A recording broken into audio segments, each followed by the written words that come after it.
Hello everyone, welcome back to my channel. My name is Lara, or Lara Likes Mascara, and here I talk about all things makeup, no buy, low buy, conscious consumerism, really getting better in touch with your collection and what your makeup interests, likes, and dislikes are. I talk about these kinds of things because this has been my personal journey.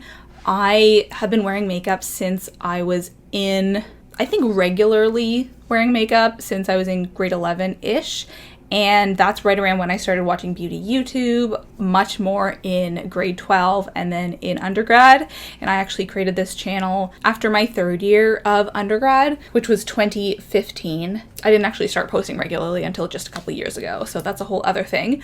But yeah, I have been interested in makeup content and makeup for a long time, going on 10 years now. And so I have a lot of thoughts, and my relationship to makeup has changed a lot over the years, especially since I started this makeup no buy / low buy. Let me give you a little background and talk about how my relationship to makeup has changed.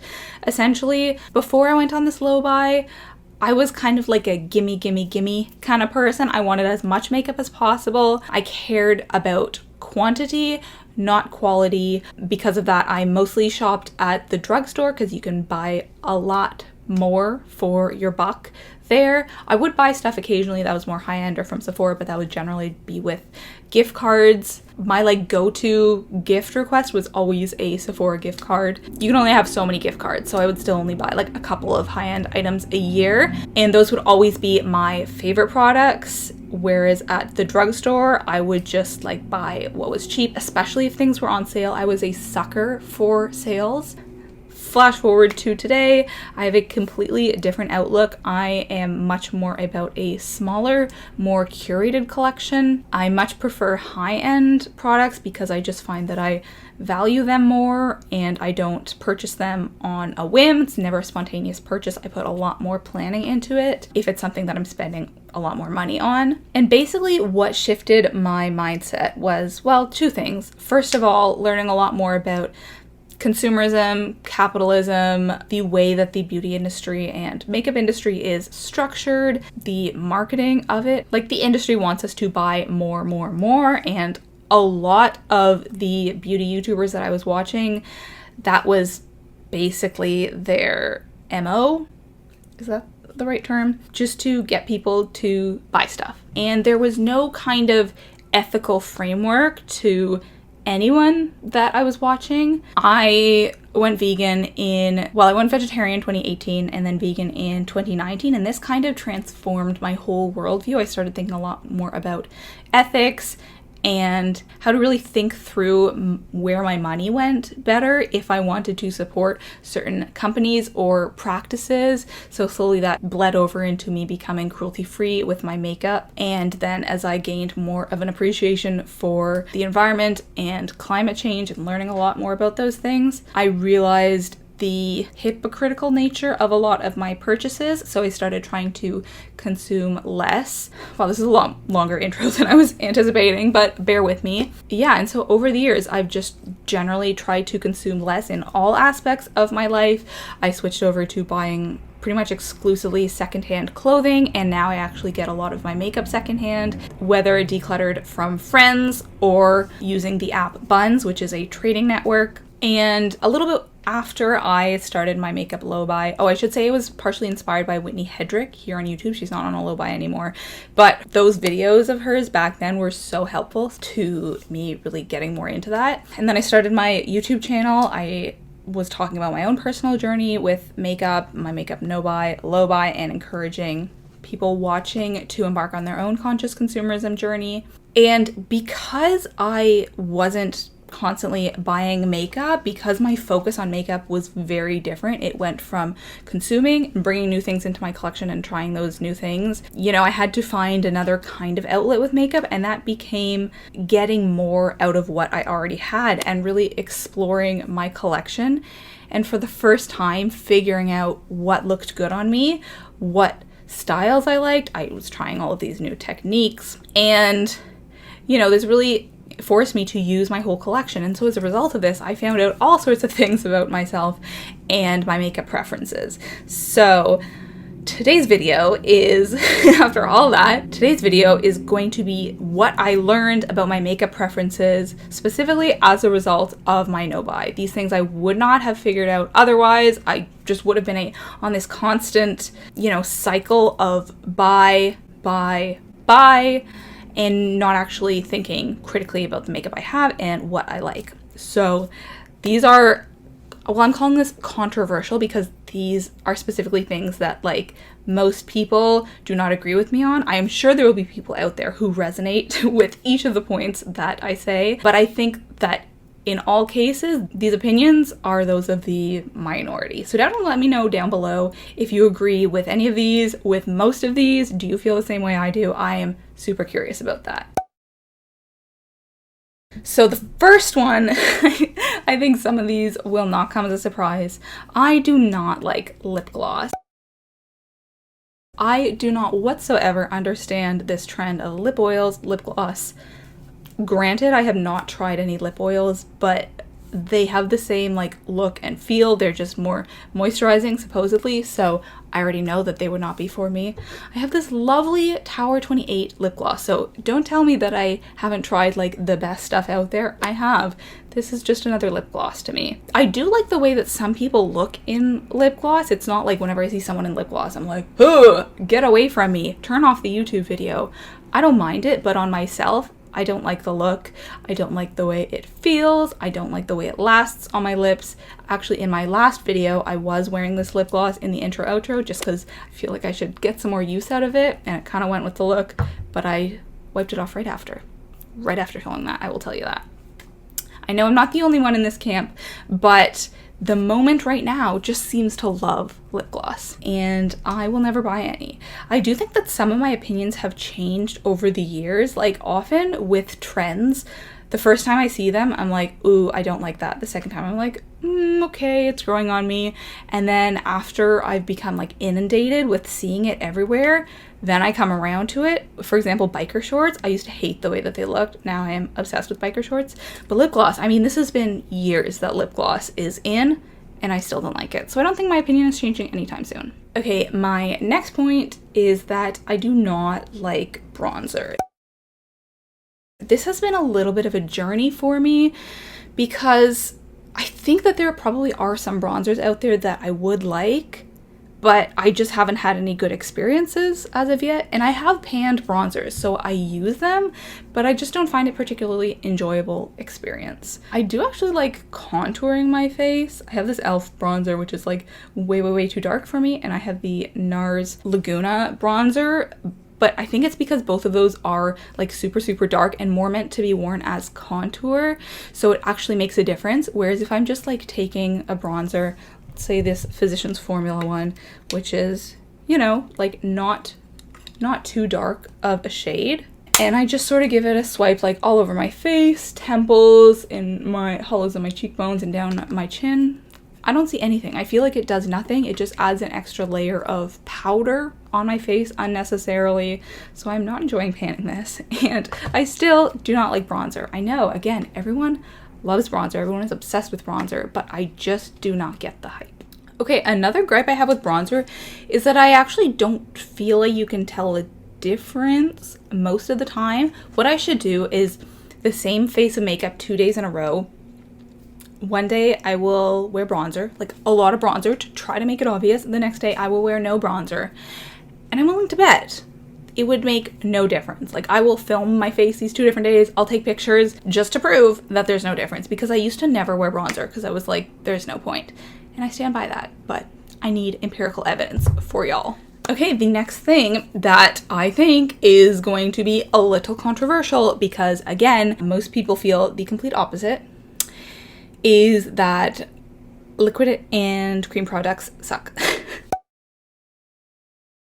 I do not like them. They have grown on me a little bit over the past year, I would say. Interestingly, I used to prefer cream blushes. I remember this conversation I had with a friend in grade 12 or something, where I was saying all the reasons why cream blushes were better, and she was like, yes, all of those things, but about powder blushes. Like we had like the same reasons for wanting different kinds of blush, but we felt differently about them, if that makes sense. So yeah, I used to much prefer cream blushes, and then just over the years I stopped liking them. And I think about a year ago, I was like, yeah, I'm never gonna wear cream blushes. But over the past couple months, as I've tried to go a little bit more natural some days, and I can appreciate a cream blush with a very minimal makeup look, whereas I don't know if that would necessarily work with a powder. Now, liquid, ooh, hard no, not gonna work for me. I do have one liquid highlight that I am currently working on, and I am enjoying it, but I have to be very careful about the way that I use it. I have to put it on before I put on blush. Otherwise, like, I'm using a different highlight that day. It absolutely will not go with any kind of blush that I'm wearing if it goes on top. And I have to be careful about how much I use and the exact placement of it. I just feel like I have to be super careful with it when I don't have to be that careful with a powder product. And with cream blushes, I feel like there's so much more work to apply, to blend out, make sure they're looking natural, you know, really, like, if you're using your hands, really tap in there, make sure it looks all nice. With a powder blush, you're just like boop, boop, boop, boop, boop, boop, boop, boop. Good. Don't need to wash your hands any more times. Like, it's much easier, it's much simpler to use powder products on the whole. I cannot even imagine a liquid blush. I feel like I would hate that. I actually used to have one, I think it was from Rimmel, and it went off really quickly, so I decluttered it towards the beginning of my makeup no-buy. That's another reason why I dislike them, because they just go off a lot quicker. But yeah, I felt so-so about it, but now, oof, I would not like liquid blushes at all, and I know they're a thing right now. Kelly Gooch is always talking about them, but they're just not for me. I will take my powders and I will be over here. Thank you very much. I might have to actually do 2 videos here because I have a lot of points to talk about, and this has already almost been 15 minutes of filming. Okay, this next one is kind of tangential, attached, parallel to, what's the word I'm looking for? The cream point, and that is I do not like dewy makeup.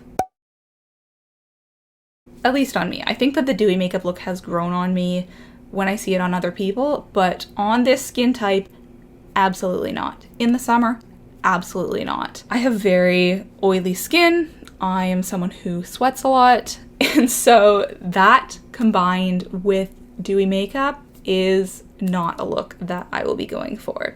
My makeup was actually looking really nice earlier today before I put powder on, but that only lasts for so long. I was like, ooh, it's looking kind of fresh, a little bit almost borderline dewy. It's looking nice, but I was like, I know within an hour it's gonna be a disaster. So I powdered myself up, and I'm sure I will get to that dewy, oily look very soon anyways. I do have to leave the house today.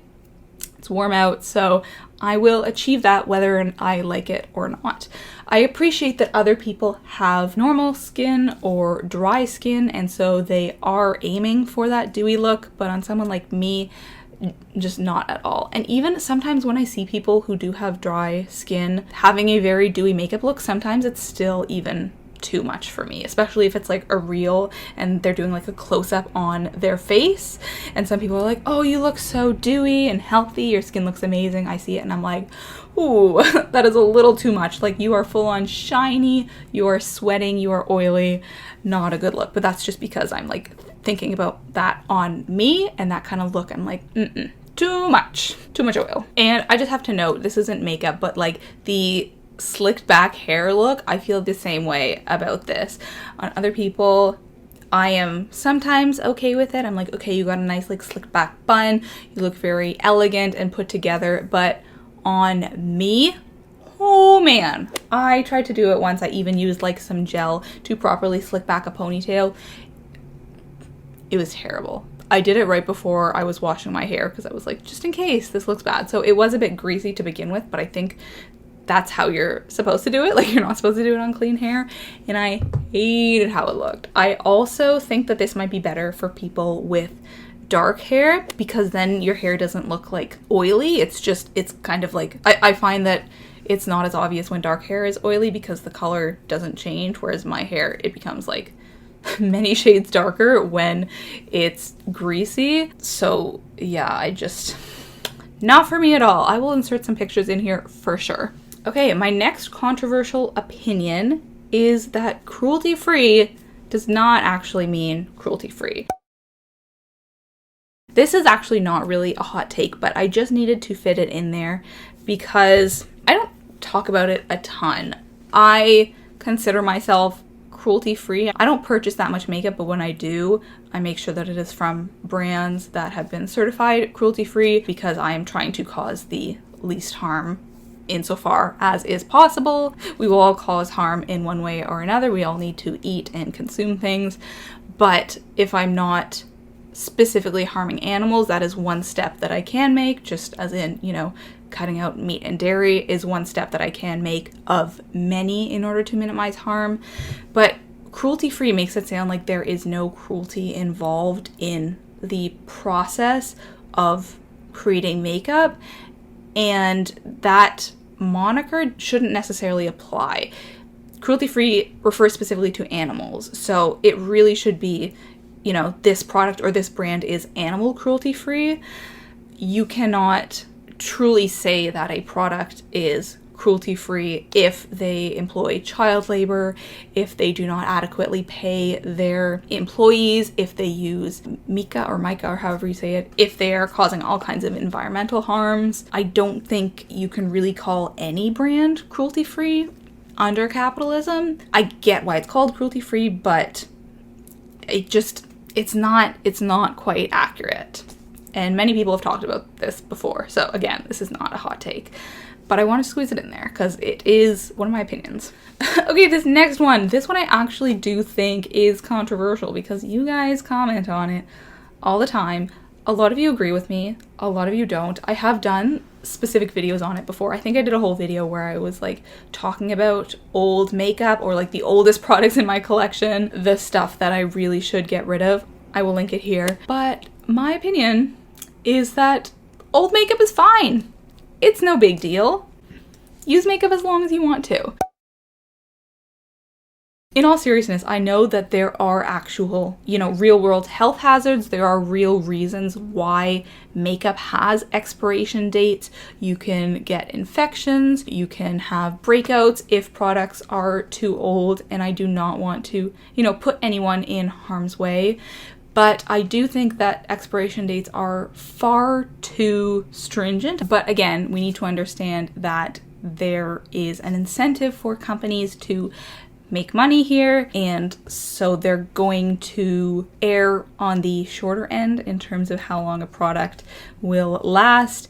We see this in particular, I would say actually maybe setting spray is the best example. Does it say on here? Yeah, so this setting spray, it says 6 months. I feel like that is just ridiculous. I am not a chemist. I have never worked in the makeup industry, but to say that a makeup setting spray only lasts for 6 months when it's mostly water and alcohol just seems kind of ludicrous to me. I don't think it has the ingredients on here, but does that not sound wild? Just bananas? And I mean, we see this with mascara a lot because I feel like that has the shortest shelf life. Supposedly, it goes bad after 3 months, and I don't know who you are if you can actually get through an entire mascara in 3 months. I have never been able to do that. I will not say how old some of my mascaras are, but they're very old and I have not had any problems. And they last so much longer. There's so much more product in them. So I don't know how you get around this because I understand that there is, bacteria. If you're putting something close to your eye and then you're putting it back in, there is going to be some possibility of an issue, but then maybe, make smaller mascaras, make there be less product or something so that people can actually get through them quicker. I do not follow expiration dates. I follow my own intuition, which may sound kind of like woo, but if something seems like it should go, then it's going to go. But if it doesn't, if it seems perfectly fine, then I don't have an issue with it. Follow what you want to do. Follow, what your doctor says if you have consulted them. But to me, makeup expiration dates are kind of arbitrary. So Hot take there for sure. Okay, so I'm going to have to split this up into 2 videos because I have way more things to talk about. But yeah, apparently each of these talking points I just needed to discuss at length. But the last thought I have is, again, a preference. This is not specifically about my like makeup I own. It's more about like a makeup look, similar to how I am not interested in the dewy makeup look. This is about the clean look, or the clean girl look, clean whatever they're calling it these days, which really got popular on TikTok. And I mean, I will insert some pictures here, but just to give a quick rundown, it's basically like slicked back hair, like I was talking about before, very like minimal looking makeup. You kind of want to look like you're only wearing a tiny bit of makeup. It uses generally cream products, no eyeshadow, cream blush, minimal concealer, like all of these things I'm saying I am not a big fan on myself personally. That being said, I really like the way that it looks on some people, and I do wish that it looked good on me, but I just have very oily skin and I don't like the way that cream products work on me. I don't generally love the look of minimal makeup on myself or the hair slick back thing. So from that standpoint, I am not a big fan of the clean girl look, even while I like it on other people. But I think that there is a deeper layer to this that is not often discussed. I just don't think that it is universal, because it sort of presupposes a very, almost like a blank canvas look for the skin. You know, you have to have like nice skin in order for it to actually look good. And Jordan Teresa has talked about this in a video. I think she did a whole video on, well, makeup trends, and she talked a lot about the clean beauty look and how it's quite classist, because again, it presupposes like a very natural kind of beauty, that not everyone has a really nice skin look, relying not on makeup, but actually relying on just genetically having nice skin or through procedures or whatever. So yeah, I don't think that this look is universal, and that is not really acknowledged a lot. But then there's a deeper layer, which is like where the clean girl aesthetic came from, because this is a look that really came out of Latinx and Black communities. The, you know, hoops, slicked back hair, and minimal makeup. And this has really been co-opted by white women, and as usual, there is no, well, not even like lip service given to where this look came from. I will link some articles below about this. It is really interesting. But yeah, basically a ton of beauty looks have come from women of color, and yeah, they just have not been acknowledged whatsoever. Now when we think of the clean girl look, we think of like Hailey Bieber, you know? So just something to think about. But that is all I'm going to talk about today in terms of my controversial opinions. Let me know how many of these you agreed with below. And I hope I was able to strike a good balance between being like, okay, I can appreciate this on other people, but just not on me. These were my own personal opinions about what I do or do not like about makeup. And I learned a lot of this through my makeup no-buy and experimenting with different styles, techniques, looks, colors, makeup, all that. So now let's talk about a book that I have been reading lately. So this is called Writers and Lovers by Lily King. I'm not doing a good job of like showing the whole book in videos, so I will hold it up for a bit. This I'm actually reading for book club. I am in a small book club with a couple of my friends, and we only meet like 4-ish times a year, so it's pretty low stakes, but it's just nice to talk about books with people. And I am almost halfway through. I book club in 2 days, so I kind of got to speed up the pace. This is a little bit slower than I was expecting. The main character is really interesting, but she is kind of just like bogged down by maybe not necessarily trauma, but grief. Her mom has just passed away. She had this relationship with someone that just ended terribly. She wants to be a writer, but she's been working on a book for like 6 years or something, and she's been working in a waitressing job for a long time. She is in so much debt from, you know, being a student and doing her MFA way over her head. My camera's about to die, but she's a really interesting character. She's very smart, very intelligent. Just like the way she speaks is very witty, and also the way that the writer writes is